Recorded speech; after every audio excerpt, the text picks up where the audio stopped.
The ayes have it. Questions without notice. The Leader of the Opposition. Thank you. My question is to the Prime Minister. Last year, company profits increased by 20%, while average wages for Australians increased by just 2%. So why is the Prime Minister giving the top end of town a $65 billion tax cut, while increasing taxes on ordinary workers up to $300 every year? The Prime Minister has the call. Thank you, Mr Speaker, and I thank the honourable member for his question. And it's good to know that he's got the same questions he had last year. Nothing's changed over the break, but there is members on both sides. There is one little difference. Actually, it's rather a big difference. You know, Mr Speaker, about a year ago, the Leader of the Opposition was at the Press Club and he gave a speech. And he said 2017 would be all about jobs, jobs, jobs. How about 403,000 new jobs? How about that? 403,000 new jobs last year, 3/4 of them full-time, the largest annual jobs growth since records began, because of the policies that we have put in place that are encouraging businesses to invest and employ. Business confidence, consumer confidence, all at highs. And yet we have a Labor leader who is the most anti-business Labor leader we've seen in generations. Hey, you know, Mr Speaker, the member for Isaacs is chuckling there because he knows I'm being too generous. He's probably the most anti-business Labor leader forever. This guy has declared war on business. He went to the Business Council Australia and told them they could expect nothing from him. And indeed, Mr Speaker, this is the man that a year ago, in that speech, that memorable speech at the Press Club, he described the Trans-Pacific Partnership as absolutely dead. And he said, why is the Prime Minister wasting his time trying to do CPR on the TPP? It's worse than a vanity project, he said. Well, Mr Speaker, it's agreed. The TPP is underway. 11 nations. We regret the absence of the US, but opening up more opportunities for exports, for investment and for jobs. He has opposed the legislation that has gone through this parliament in the course of the last 18 months, which is creating those 403,000 jobs. The tax cuts for small and medium businesses, overwhelmingly family-owned Australian businesses. These are businesses that are investing and they are employing, and the Leader of the Opposition wants to take those tax cuts away. He wants businesses to pay more tax.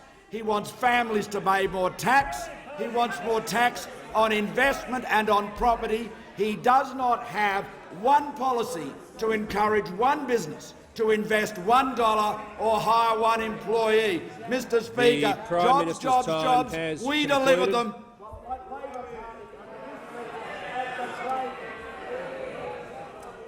The member for Robertson.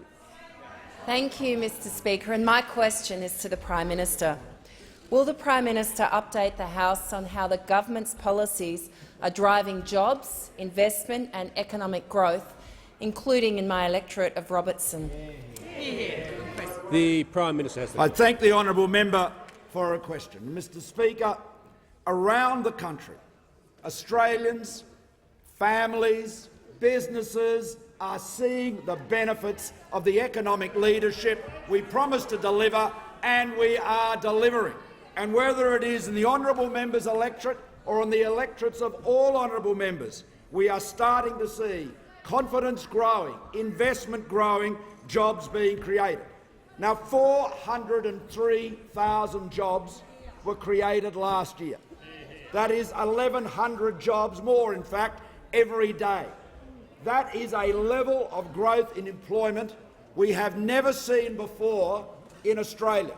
Participation is up. Employment is up. You know, we talk about wage rises, and we are looking to see now this year the growth in wages that a stronger economy will deliver. But, Mr Speaker, there are 403,000 Australians who got a good pay rise last year. They all got a job. 403,000 Australians who did not have a job got into work, and that is a consequence of the leadership we've provided. Mr Speaker, you know, we see today the ANZ Job Ads Index. That's out today too. That shows job advertisements are now nearly 14% higher than a year ago. So what that means is employers are looking for labour. They're looking for employees. They're looking. The honourable member opposite is mocking people looking for jobs. Labour hire. She likes, despises it. It is extraordinary, isn't it? It is extraordinary. This class of professional apparatchiks, all of them brought up through the union movement, none of them work. The manual labour, they think he's a Mexican bandit. As the Deputy Prime Minister says, they've abandoned labourers, they've abandoned workers, and they'll be abandoning a lot more of them as they race to the left to hold the seat of Batman. Oh, Mr Speaker, that'll be great. We'll see Jed Carney now. She is going to be writing Labor's new economic policy. Down with profits, down with bosses, down with companies, down with business. That is the new policy of the Labor Party, rushing off to the left and leaving behind the Australians that need a job, that need a chance, that need new markets so the businesses they work for can export to them, need the opportunities we're creating. Mr Speaker, we are starting to see the strong growth, the better times ahead the Treasurer spoke about last year. We're starting to see them, and we need to stay the course. Just before I call the member for Sydney, I inform the House that we have present in the gallery this afternoon the Honourable Michael Lee, former Minister and former member for Dobell. On behalf of the House, I extend a very warm welcome to you. The member for Sydney. Thank you, Mr Speaker. My question is to the Prime Minister. Why is the Prime Minister increasing taxes on ordinary working Australians by about $300 every year at the same time as wages growth is at record lows? The Prime Minister has the call. Well, I thank the honourable member for a question. The honourable member clearly wasn't paying attention when the parliament increased the $80,000 tax threshold to $87,000, taking 500,000 middle-income Australians out of going into the second highest top tax bracket. That was middle-income tax relief, already delivered and legislated. No thanks to the Labor Party, of course. And perhaps she's overlooked the way in which we have ensured for the first time in the history of the Commonwealth we have a schools funding policy that is consistent with the recommendations of David Gonski and delivers national, consistent, needs-based funding to every school. So regardless of what system it's in or what state it's in, if it has the same needs, it'll get the same funding. This is what the honourable member for Sydney used to talk about. The Labor Party never delivered it.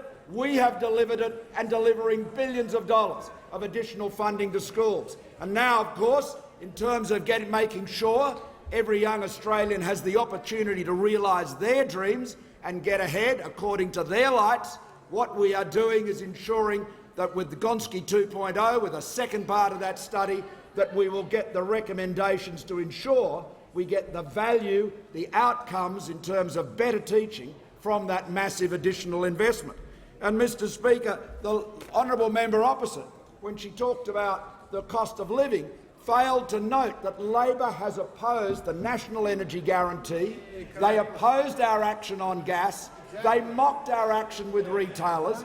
Thousands of Australian families are already saving hundreds of dollars on their energy bill, thanks to our efforts and the efforts in particular of the Energy Minister. And, Mr Speaker, they have mocked, despite the, no doubt, the reservations of the member for Eden Monaro, they have mocked Snowy 2.0, the biggest battery ever built in the Southern Hemisphere, one that will make renewables reliable. So, Mr Speaker, there is not one part of our policy, whether it is on energy, whether it is on tax, whether it is on investment, that is delivering better times for Australians and reducing the pressure of higher household expenses and living costs. What about childcare? Labor voted against that, and yet it is delivering more affordable childcare for Australians, families on lower and lower middle incomes. And, Mr Speaker, now, of course, they want to roll back the tax cuts on small and medium businesses. These are businesses, not huge businesses, but they employ more than half of the private sector workforce. Prime Minister's and time we're seeing that has growth. concluded. We're seeing The member for Fairfax. Thank you, Mr Speaker, and my question is to the Treasurer. Will the Treasurer update the House on implementation of the government's plan to grow the economy to support more and better paid jobs, including the more than 400,000 jobs in 2017, and is the Treasurer aware of any impediments to this plan? The Treasurer has the call. Thank you, Mr Speaker, and I thank the member for Fairfax for his question. Last year was a record year for jobs growth in Australia. On this side of the House, we celebrate every single day Australians get a job, and last year 1,100 jobs were created every single day, Mr Speaker. And more than 100,000 of those jobs were in Queensland. More than 100,000 jobs in Queensland last year, Mr Speaker, of those 400,000 jobs. 3 out of 4 of those jobs were full-time, Mr Speaker, and 7 out of 10 of those jobs were in the private sector. Businesses employing Australians at record levels in 2017. About this time last year, the Leader of the Opposition pumped himself up down to the press club and said 2017 has got to be about jobs, jobs and jobs. Well, we created 403,000 of them, Leader of the Opposition, by sensible economic policies that were supporting a resurgence in business investment in this country. Mr Speaker, consumer confidence today is at the highest level in 4 years. Business confidence is at twice the long-run average. Retail trade surged strongly again in November of last year, Mr Speaker. New private business investment is growing at the strongest rate since the peak of the mining investment boom in 2012. And today we saw in the AIG index the strongest start to a calendar year for the services industry, Mr Speaker, in around 14 years. Let's not forget 80% of the jobs in this country are in the services industry. 2018 will be a year of economic opportunity for Australians and Australian businesses. The coalition government, Mr Speaker, led by the Prime Minister, is absolutely positive about the opportunities for Australians as the global economy and the domestic economy continues to strengthen. Everything we do as a government is aimed at enabling Australians and Australian businesses seize those opportunities that are out there to create more and better paid jobs for Australians, as occurred last year. So we have a positive view. Those opposite, Mr Speaker, the Labor Party and the Leader of the Opposition, they have a very bleak view. They have a very small view. They have a very negative view about what can be achieved in this country by Australians and Australian businesses, Mr Speaker. They don't see the opportunities as we see them, and that's why they can't be trusted to seize them if they are ever to return to the Treasury benches. They have a wet blanket view of the Australian economy, Mr Speaker, and they are standing in the way of Australians realising their economic opportunities by standing in the way of our plans to reduce taxes that will lead to more jobs and better paying jobs for all Australians, Mr Speaker. They don't have an economic plan to grow the economy. They just have an envy plan to dice it up and spread it around in accordance with their own prejudices, The Mr Treasurer's Speaker. time has concluded. I've got more, don't worry. Members on my left. The Manager of Opposition Business has the floor. Thanks, Mr Speaker. My question is to the Minister for the Environment. I refer to reports that Adani tampered with scientific evidence in relation to contamination of sensitive wetlands with coal-laden water. Is the government investigating this matter, Who is conducting the investigation, and will it report publicly? The Minister for the Environment has the call. Is this for the Batman by-election? Well, the Shadow Minister knows that is a state matter, Mr Speaker, and we on this House Members on my conducted left. the most rigorous environmental assessment on the Adani mine, and it led to 36 of the strictest requirements.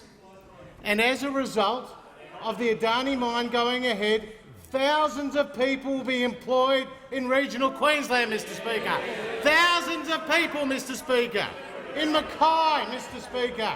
In Hewitt, Mr Speaker. In Townsville, Mr Speaker. And where are those opposite standing up for workers and their electorates, Mr Speaker?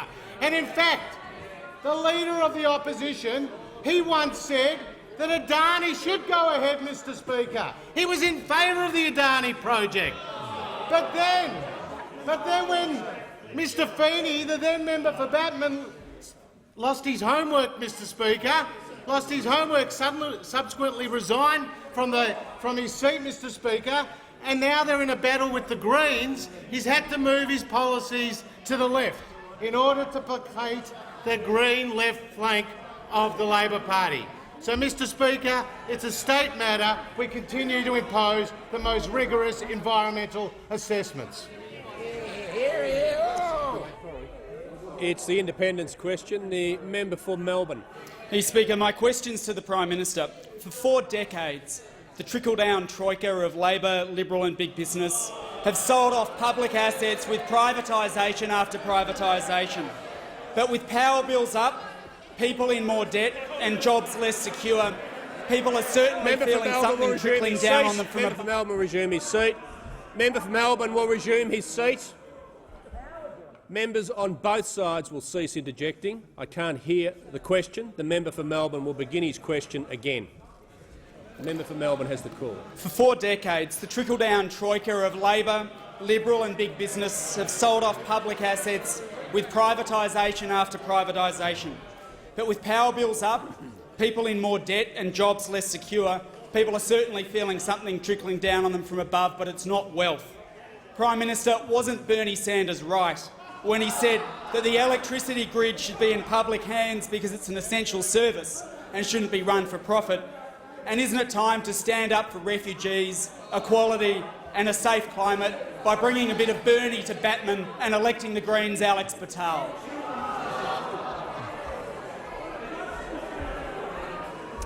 Just before I call the Prime Minister, members on both sides, if you could cease interjecting, just while I rule on the question. Of course, as is often the case, in 45 seconds there are a number of questions there. The Prime Minister can choose to ignore the last part of the question. That was a political advertisement rather than a question. The Prime Minister has the call. Fidel Castro. Yes, thank you, Mr Speaker. Well, I thank the very alliterative member for Melbourne for his question. On the second go through, Mr Speaker, thanks to your restoring order in the House, we were able to listen carefully to the question. I couldn't find anything in it that the Labor candidate for Batman, Jed Carney, would disagree with.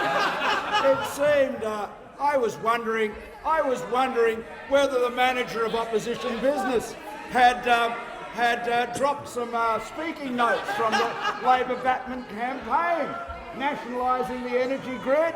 I've heard Jed Carney talk about that. Mr Speaker,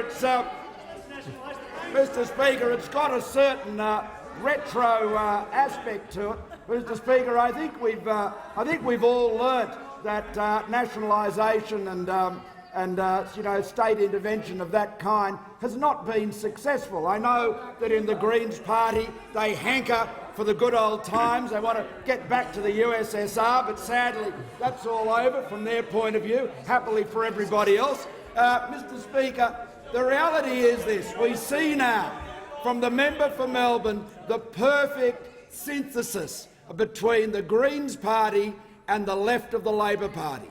And we've seen it foreshadowed with the question from the member for Watson. will see the Labor Party moving further and further to the left. They'll further to the member for Melbourne, so that they will try to present themselves as a sort of green Labor party for the people of Batman to consider. But the reality is this, that the jobs the honourable member's policies threaten, were they ever to be put into place, those people will see through the Greens, and they'll see through the Greens right through to the Australian Labor Party, because the Australian Labor Party has now taken up this left-wing, anti-business, anti-free enterprise approach, which is calculated and indeed designed to destroy thousands of jobs, thousands of opportunities, the very jobs we're creating. The honourable member's philosophy would destroy. It will be a very interesting contest in the seat of Batman, with both the honourable member's candidate and the Leader of the Opposition's candidate hurtling off to the left in pursuit of Bernie Sanders. The member for Parkes. Member for Parkes has a call. My question is to the Deputy Prime Minister and Minister for Infrastructure and Transport. Will the Deputy Prime Minister update the House on the government's progress in delivering the Inland Rail project? And how is it creating jobs for hard-working Australians across the nation? Is he aware of any threats to the delivery of this project?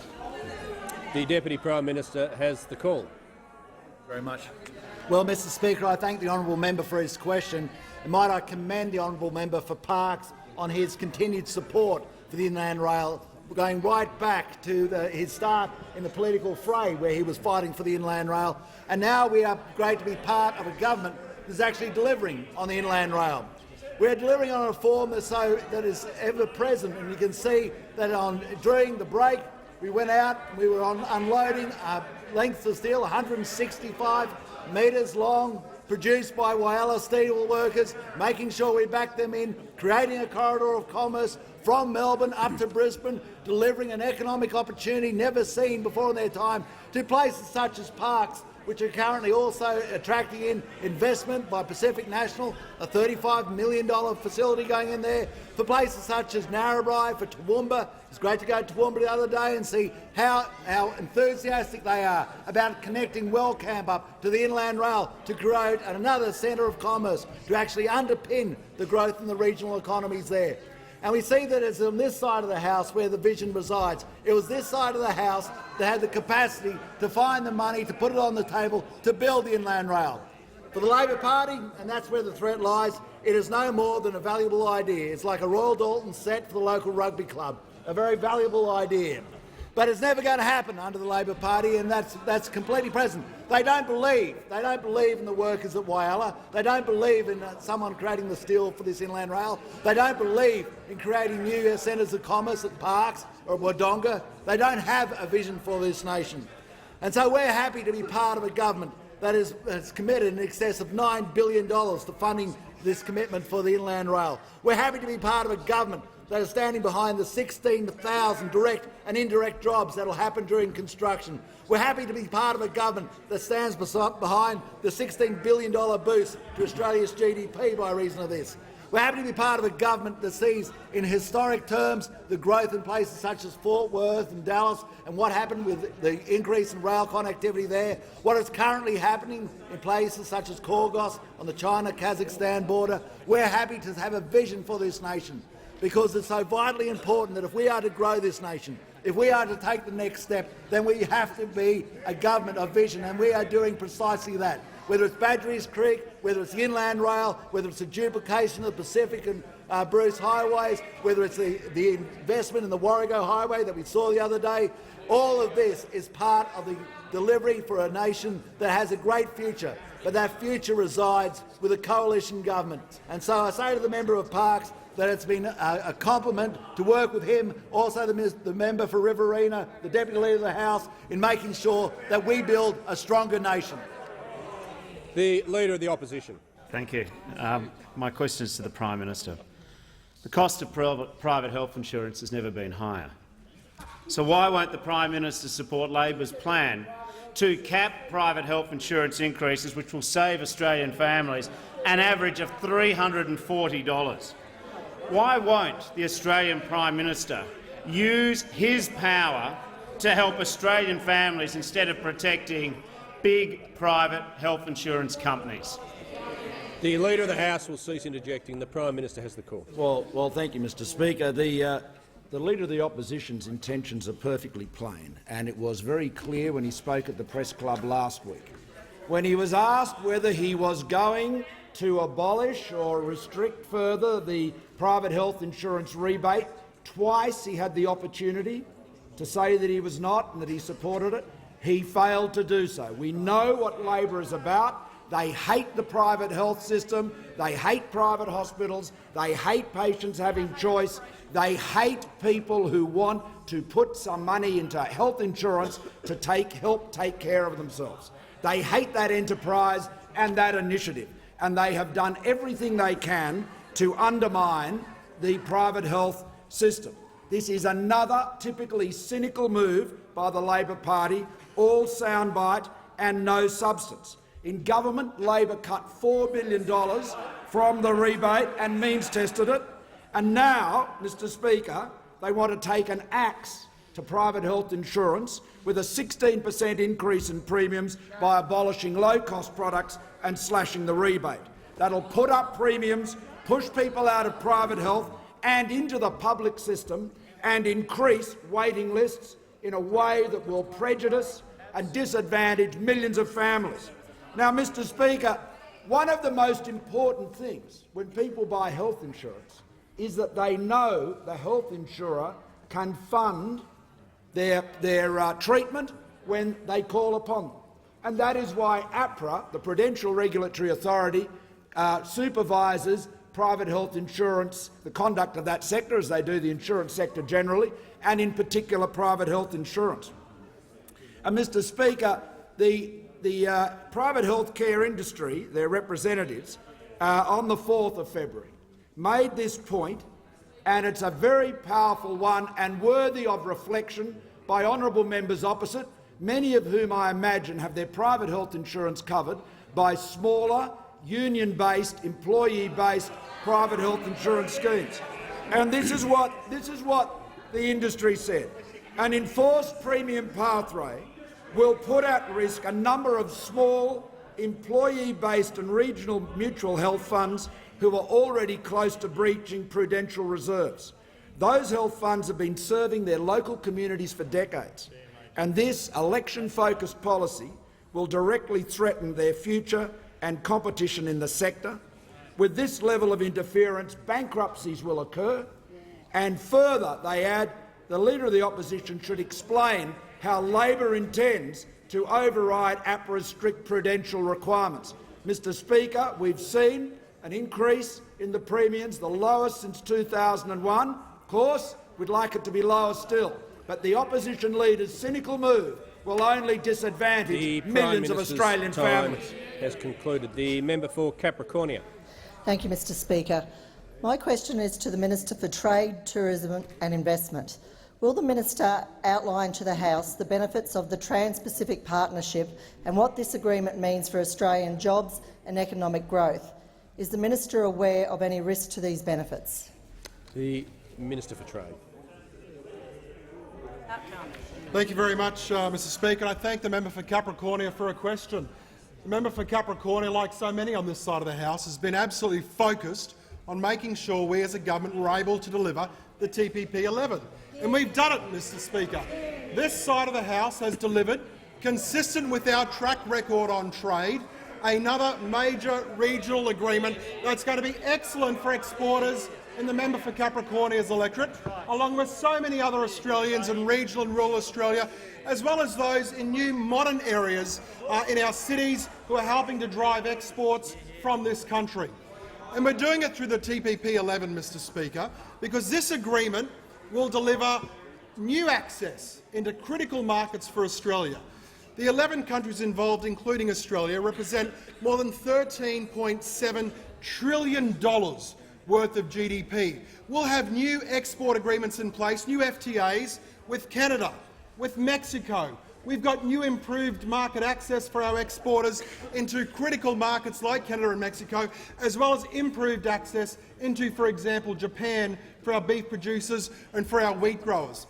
The fact is, across the board, this TPP-11 has been and will be a huge win for Australian exporters. Now, the member for Capricornia asks, are there any risks? Well, I'm afraid there are, Mr Speaker. The risks that are presented to Australian exporters is called the Australian Labor Party. And the reason the Australian Labor Party is a very real risk when it comes to the TPP-11 is because for years the Australian Labor Party wanted to walk away from this deal. We heard the Leader of the Opposition say repeatedly that the TPP was dead. We heard the Shadow Trade Minister say repeatedly that the TPP was dead. He turned his back on the TPP just like he turns his back now, Mr Speaker, because the Australian Labor Party don't want to deal with the facts. The fact is that Labor get the big calls wrong on trade. They got the big call wrong on the China-Australia Free Trade Agreement, which is delivering jobs and export growth. They got the big call wrong on the TPP-11, which will deliver jobs and export growth. So Australians know, when they go to the polls in Batman and when they go to the next general election, they have a choice between a government that's pro-trade, pro-exports, pro-jobs growth, a government that's created over 400,000 jobs, more than 1,100 jobs a day. And those jobs, those are driven by exports from Capricornia, they're driven by exports from Leichhardt, exports from around this country, Mr Speaker. People who are exporting their way to financial success and in the process creating more jobs for everyday Australians. And the only people that can throw a spanner in the works on that, Mr Speaker, is the Australian Labor Party. The member for Ballarat. Thank you, Mr Speaker. And my question is to the Prime Minister. Some of the big private health insurance companies are making a return on equity of over 20%, a return even larger than the big banks. At the same time, they're charging Australians record amounts for private health insurance. Why is the Prime Minister giving a $65 billion handout to big business, including big insurers, instead of doing something for ordinary Australians who are struggling with the spiralling costs of private health insurance? The Minister for Health. Thank you very much, Mr Speaker. You know what? Labor hates private health insurance. Labor hates private health insurance. Last time they came into government, they took an axe to private health insurance. They promised before the election they wouldn't slash the rebate, and then when they came in, they slashed $4 billion from it. And just to make a virtue of it, here's what the member for Sydney said after they left power. Every promise I made, I paid for. How did I pay for it? I paid for it by targeting private health insurance. That's what they think about private health insurance. But what did they do on costs? Here are the private health figures under them. An increase of 6%, 5.8%, 5.5%, 5%, 5.6%, 6.2%. Health insurance premiums skyrocketed under Labor, as well as the fact that they slashed the rebate. And they want to do it again, because what is their real policy? Whilst we've just delivered, after real reform, the lowest change in premiums in 17 years, lower than any year under Labor, their average is more than 40% above what we achieved this year. Whilst that is what we've done, their real policy is to slash the rebate and, on top of that, a 16% increase in private health insurance rebates. And how does that come about? That comes about because their policy is to abolish low-cost choice of doctor premiums. That's their policy. It's clear, it's outright, it's absolute. And so a 16% increase. But what we saw yesterday was a con, a game and a smokescreen. It's to pretend that they could keep some headline rate. But here's what the industry has said. The industry has said, A, it would be disastrous, and B, after 2 years it would lead to double-digit premium increases, and most significantly, as we've heard from the head of the AMA, reduction in the quality of the product. And what does that mean? It means higher out-of-pocket costs and less services. The very people who most rely on private health, those who have to go to hospital, are the ones who would be eviscerated by this policy. Higher out-of-pockets and less coverage. This isn't just an ideologically foolish policy. It isn't just an economically irresponsible policy. It is an utterly dangerous assault on health care for those Australians who have the most need of private health insurance. Sometimes you get it wrong, and then sometimes you make a disastrous foray, as these people on that side have done. It's time for the opposition leader to recant the foolishness of last week. He got caught out at the press club. He made policy on the run without consultation on the weekend, and in the end, it's 13 million Australians who'll suffer. The member for Wright. I thank Mr Speaker. My question is to the Minister for Defence Industry. Will the minister update the House on the government's defence export strategy and its ambition to make Australian defence exports among the best in the world? How will this plan give defence companies the support they need to achieve export success and support sustainable jobs? The Minister for Defence Industry. I thank the member for Wright, Mr Speaker, for his question. Mr Speaker, the House would know that the government, this government has invested the $200 billion in the greatest build-up of our military capability in our peacetime history over the next 10 years. While our first priority, Mr Speaker, is always the capability of the ADF, which we put first and foremost, our second priority in spending $200 billion on the greatest military build-up of our peacetime history is using that heft to create jobs, manufacturing, advanced technology, highly skilled work in the manufacturing sector for the Australian workforce, for the Australian economy. It is a once-in-a-generation opportunity, always putting capability first, but unlike previous governments, the Turnbull government is committed to doing as much of that here as possible because of the opportunities it creates to drive jobs and wealth and growth in our economy, Mr Speaker. So the next logical step, of course, is to expand that to defence industry as an export part of our economy, and that is what the government has committed to.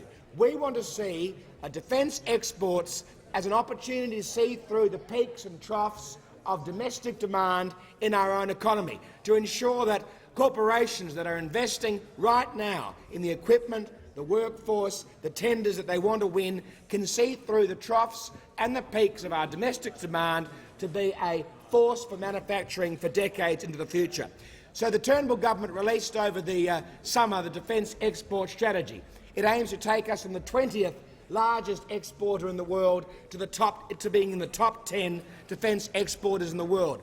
It contains a defence advocate, a defence exports office for the first time, $3.8 billion Export Finance Investment Corporation loan facility, if it's required, that I'm managing with, of course, the Minister for Trade, who's done such a magnificent job with the TPP 11, Mr Speaker, and an $80 million commitment over 4 years to doing what we've never done before, which is a serious attempt to get defence exports into our economy. We do it because it creates jobs, it creates wealth, it creates income for Australians to pay for their school fees or their mortgages or their rent or their groceries or medicines for their family.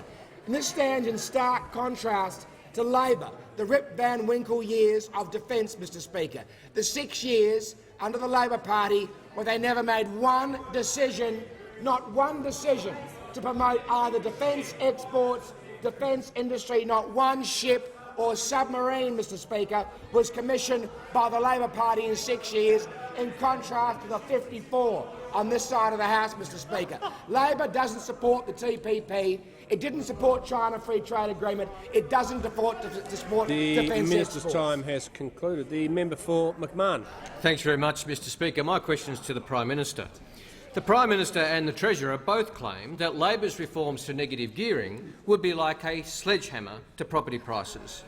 Why were the Prime Minister and Treasurer claiming one thing publicly while receiving different Treasury advice behind closed doors? Why is the government's only answer to Australians struggling to buy their first home to mislead them about policies that will actually help them? The Treasurer has the call. Thank you, Mr Speaker. I thank the Prime Minister for the opportunity to answer this question. House price growth in Sydney has fallen from 17% per year down to less than 3% in the last 12 months. That followed the targeted, calibrated interventions by APRA to deal with the overheating that had caused in the Sydney and also in the Melbourne market. It was a targeted, tailored intervention that was about ensuring that the hotter investment activity in those markets could be curtailed and we could have a soft landing in the Australian housing market. So it's gone from 17% down to 3%. The Leader of the Opposition and the Shadow Treasurer are now saying, on top of that, we should abolish negative gearing and increase the capital gains tax by 50%.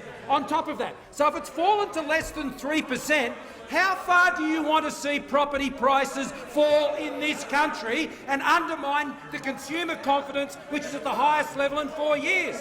What the Shadow Treasurer has been exposed of through his question today is this isn't about housing affordability. Abolishing negative gearing isn't about housing affordability. Putting up taxes isn't about housing affordability. It is one big, fat tax grab from an envy-driven Labor Party who wants to put their hands in the pockets of every mum and dad investor in this country. That's what you're about. That's what the Shadow Treasurer is about. He can't find enough tax to keep up with the rampant spending from every single member of that front bench. If he ever got the opportunity to be Treasurer of this country again, he would see those house prices fall as a result, and I mean go backwards, not a soft landing, a crash landing under the Shadow Treasurer. That's what he's about.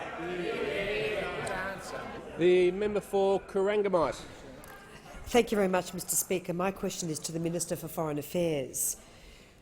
Will the minister update the House on the government's efforts to promote economic links between Australia and markets in the Indo-Pacific? Is the minister aware of any examples that generate economic and tourism benefits to Australia, particularly in the electorate of Corangamite? The Minister for Foreign Affairs. Thank you, Mr Speaker, and I thank the member for Corangamite for her question, and I acknowledge her magnificent advocacy on behalf of the people of Corangamite. Mr Speaker, the coalition government has an ambitious agenda to drive economic growth and more job opportunities, and we've seen the results, 403,000 new jobs last year, but we are continuing to find new markets and enhance existing markets so that Australian businesses, large and small, can export their goods and services into the Indo-Pacific region. And the potential is enormous because of the huge and growing middle class in the Indo-Pacific, and Australia is exquisitely positioned to take advantage of these opportunities. And I do pay credit to the Minister for Trade and Tourism and Investment for the conclusion of the TPP-11, because this will bring enormous job opportunities, particularly into regional Australia. And importantly, the TPP-11 includes Malaysia, our 11th largest trading partner. For yesterday, the member for Corangamite and I attended a very important event at Avalon Airport, where it was announced that Air Asia Malaysia will commence twice-daily flights from Kuala Lumpur into Avalon Airport, and this will mean enormous opportunities for the area of Geelong and surrounds. What it will mean is regional Victoria will have its first international airport. That means more jobs, more business travellers, more tourists, more investment for regional Victoria. What it will mean is more opportunities for businesses in regional Victoria to sell their quality goods, wine and food and other services and goods, into Southeast Asia's very important hub. And, Mr Speaker, I want to congratulate the member for Corangamite for her continued advocacy for this development, because we mustn't forget. Members on my left. We mustn't forget that the member for Corio said that this would never happen, and it has. The Avalon Airport, Air Asia, Linfox agreement has now occurred under a coalition government, and we should never forget that it was the Leader of the Opposition who said the TPP-11 agreement would never happen, and it has happened under the coalition government. The choice is clear. Labor talks down the economy, Labor talks down job opportunities, the coalition supports economic growth and more The Foreign jobs. Minister's time has concluded. The Leader of the Opposition has the call. Thank you. My question is to the Prime Minister. All Australians deserve to have confidence in their government, their parliament and, of course, the Commonwealth Public Service. The Prime Minister has indicated that he's open to considering Labor's proposal to establish a National Integrity Commission. Will the Prime Minister join with Labor to begin work on a National Integrity Commission straight away? The Leader of the House will cease interjecting. The Prime Minister has the call. Well, Mr. Speaker, the summer break is a time for reflection and renewal, no doubt, but I don't think the Leader of the Opposition has turned into an anti-corruption warrior over the front. Mr. Speaker, this is Sam Dastyari's great defender. Great defender. I mean, Mr. Speaker, it took weeks and weeks and weeks of public pressure and outrage before finally he had to cut Senator Dastyari loose and leave him out into the wide blue yonder. Mr. Speaker, he's now, of course, standing up for the integrity of the parliament. He really is. He really is, and he's standing up for the right of UK citizens to sit in the House of Representatives. That seems to be his current passion, Mr. Speaker. At least David Feeney finally did the right thing and resigned. Of course, he took him a long time. The member for Bennelong he did the right thing. He stood up, he resigned, he went to a by-election and he's back, and we welcome him back. But Mr. Speaker, it took months to get the then member for Batman to resign, and the member for Longman is still hanging in there. Mr. Speaker, it may well be that in the Leader of the Opposition's mind there'll always be an England, but there'll always be a Section 44 as well. Mr. Speaker, in terms of corruption more generally, he has blocked integrity measures at every turn. At every single turn. He fought tooth and nail to oppose the reintroduction of the Australian Building and Construction Commission, an agency whose job it is to restore the rule of law to the construction sector and stop the CFMEU and other unions, including his own, from continuously flouting the law, standing over builders, standing over developers, standing over tradesmen, standing over the Australian construction industry in a way that has been a disgrace for years. But of course, they're his biggest political donor, so he has to follow them. And of course, he opposed the Registered Organisations Commission, which again is doing no more than to ensure that there can't be secret payments from employers to unions. Mr. Speaker, you would think that those measures which we finally got through the parliament most people would have assumed they'd always been the law. How could it be legal to pay a secret corrupt payment to a union? Well, it was, it's been rectified, and the Leader of the Opposition wanted to keep it. So, Mr. Speaker, we won't be taking lectures on corruption or integrity from this serial offender. Concluded. The member for Ford has. Thank you, Mr. Speaker, and my question is to the Minister for Home Affairs. Will the minister update the House on the importance of strong and consistent border protection policies to Australia's national security agenda, and what are the risks associated with alternative approaches?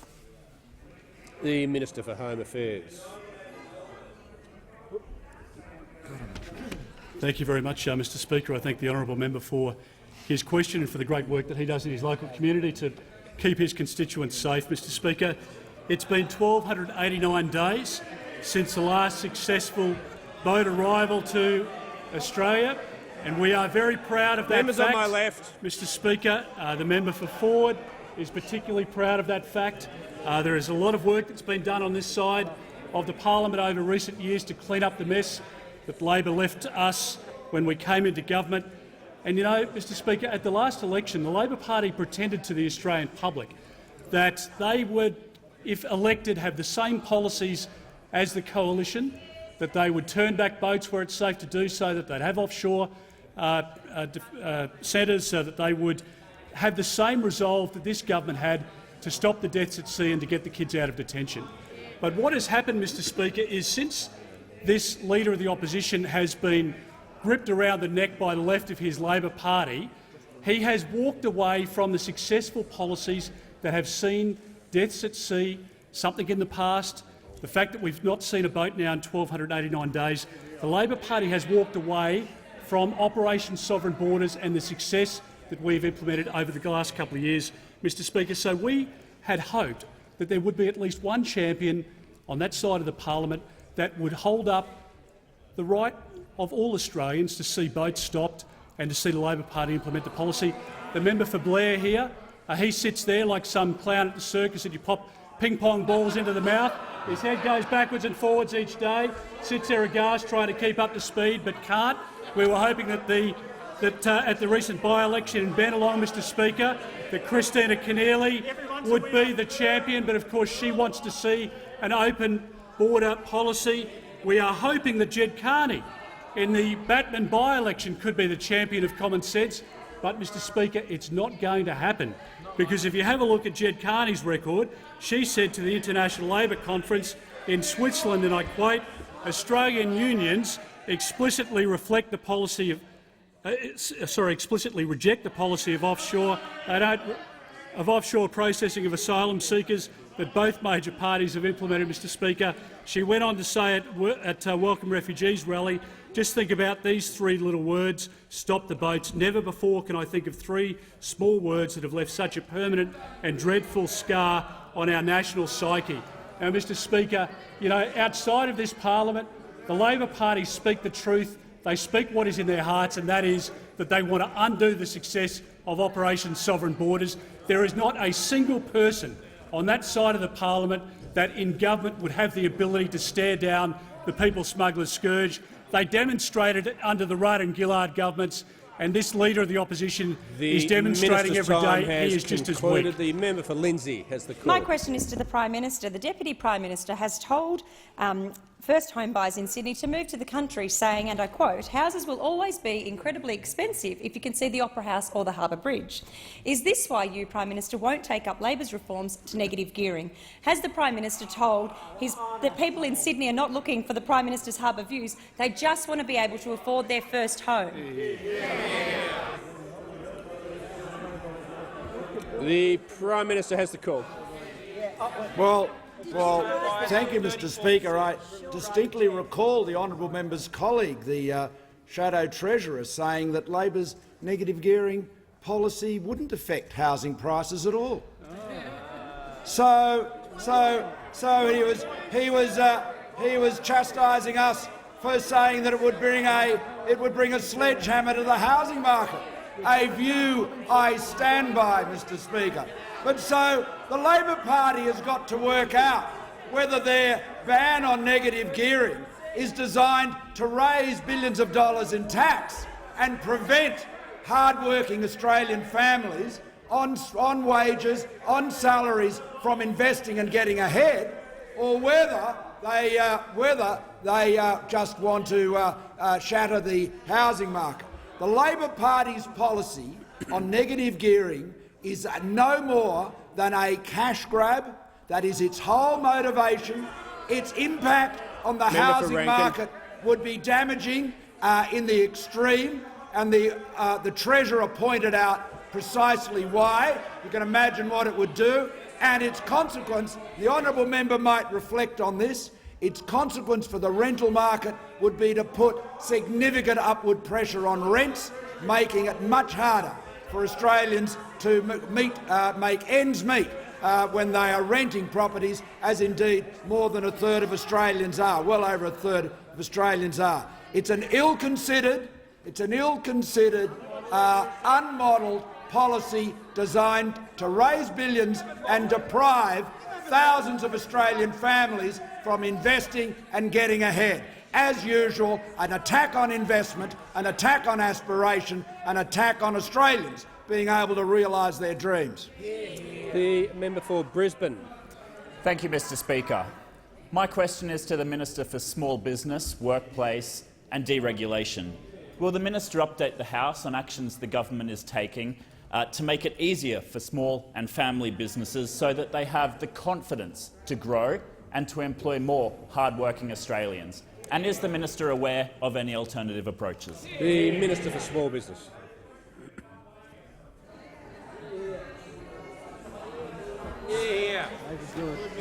Thank you, Mr Speaker, and my thanks to the member for Brisbane. And I note with interest over the last 12 months in getting to know him well that he is the 4th generation of his family to work in his family's business, retailing and shopkeeping.